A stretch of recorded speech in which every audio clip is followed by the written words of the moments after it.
Hey friends, welcome to today's poetry reading. My book, Needing My Breakup Song, is available on Amazon, and today I'm going to be reading you guys 2 poems from the book. So the first poem is called Language and it's on page 11. Slight brush against your arms, that slight smile afterwards. Notice her. See that little shuffle? Look how close to you she got. Hold her. Oh, the fiddling with the lips, trying to get your attention there. Kiss her. A beginning means there's an end, so in the moments in between, love her. Then the next poem is called Locked, and it is on page 32. I know I have more control. The world is not against me falling in love. My vision has been set on you. Only you. I choose you. I didn't fall in love at first sight. I don't remember the introductions. But I do remember the moment I noticed you.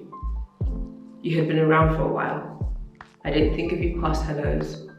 Then little by little, my eyes lingered longer. One day you became my everything. I knew what I was doing. I didn't fall. I dived in. Alright, and so from those 2 poems, today I want to talk about some of my toxic behaviors that I formed in order to get attention from guys. I personally love.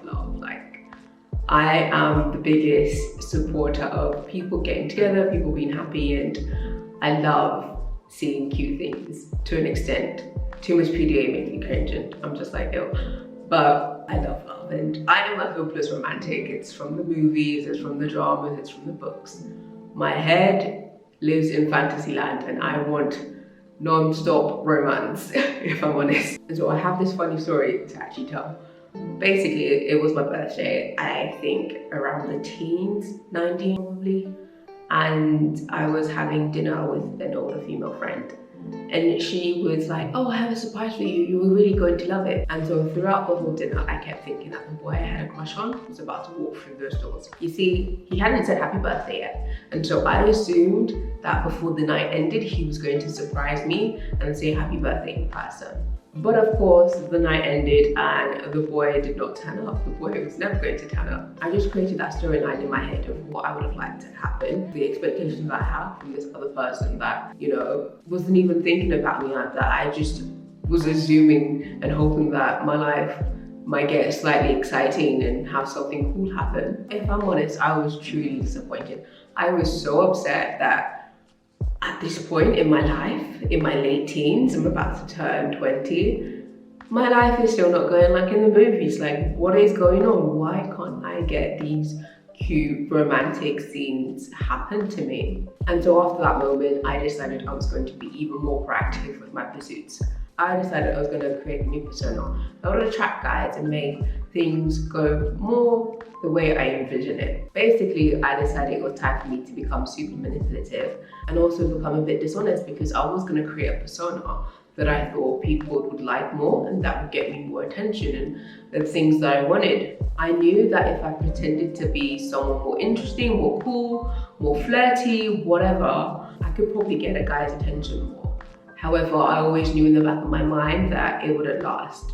I knew that they would eventually get to know the real me and they would be really let down, and they realized that the person I was bringing forward is not the true me, and so they would eventually leave. And I thought this because the way I wasn't working, and that clearly there was something wrong with me. Like, clearly I wasn't good enough, and that I can at least create this persona, have some sort of attention, settle for just having attention, because I was never expecting anything to go anywhere anymore. I wasn't expecting to have these big romantic things happen to me because I just thought I was not the main character. And so the girl in Language and Locked is calculative. She's tired of getting rejected and she's willing to play a game to get what she wants. She is someone who has learned how to flirt. She's someone who is trying to seem really cool. She's someone who is more obsessed with vanity and how she looks and appearance-wise. And she's someone who shuts people out to a certain level. Like, she only shares so much, and because she's worried that they will really see the true her.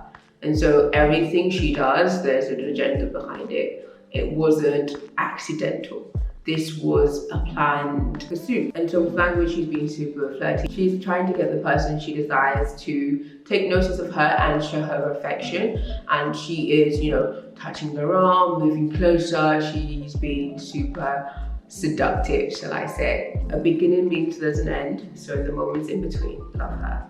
She's going into this knowing that it will not work out. It's such a weird position to be in. Like when I look back, like what's the point of starting things that you know are not going to work out? Like why don't you want more for yourself? And that's what it makes me think. Like I was just okay to have company. Like just at this point in time, I didn't want to be alone. And so that's what this is all about. Knowing that what I was doing won't get me anything genuine. And then with Locked, it shows how I was a control freak and that nothing I did, none of my crushes were by accident. Like it was all planned out. I didn't fall in love at first sight. I don't remember the introductions. You had been there for a while. So it was someone that I was watching and I was in a controlled environment and I thought that I knew exactly how I could get this person. And gosh, the things I did, turning up to where he's gonna be because you know he's gonna be there, because you know you have like similar friends and kind of know their schedule, and so you're just at the same events and you know you really don't want to go to that event, but you went because you thought they were going to be there. But the times when I signed up to things and this person didn't turn up, I was so annoyed. And so yeah, I was watching them for a while and I was trying to be around them and trying to just get comfortable and see if I can, you know, go all in. And that was me. It was always all or nothing. And so I wait and then I look for my time and then I dive right in, and I knew what I was doing and I was like, okay, now I'm gonna make this work. I'm gonna make this work by force. And that's not, you know, genuine love. Like love is work, and it takes time and you know, it does take effort. However, it's not forced.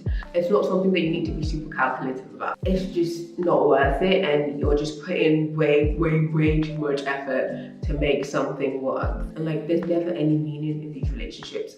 They're always just so surface level when you work so hard to get it that you have to keep it up. And you know, there's that saying is how you get them is how you lose them. And I think that really applies for when you do like negative behaviors and you realize that if you win someone over and they think that you want someone else, you know, you're gonna have to keep that up. And also if that is a negative trait about you, they might start to dislike you eventually. And so yeah, it's always good to just be yourself, and especially with like falling in love and just, you know, having a crush. Don't force it. And that's the biggest thing I've learned. I don't have to try to be, you know, super seductive or someone I'm not, and just, you know, go with the flow, be natural. And also sometimes if you plan things too much, you get too caught up in trying to play a game and trying to get a result that you think you want, because that might not necessarily make you happy, and it's just a lot of effort and it's very draining pretending to be someone you're not.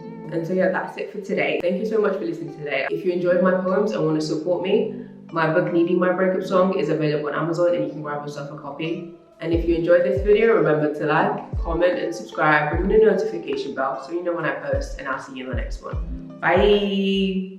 Okay, I think the song for this video is definitely Taylor Swift's Blank Space. Oh my god, look at that face. You look like my next mistake. Explorers, they'll tell you I'm insane. I'm a nightmare dressed as a daydream. So it's gonna be forever, or it's gonna go down in flames. Look at a blank space, baby, and I'll write your name.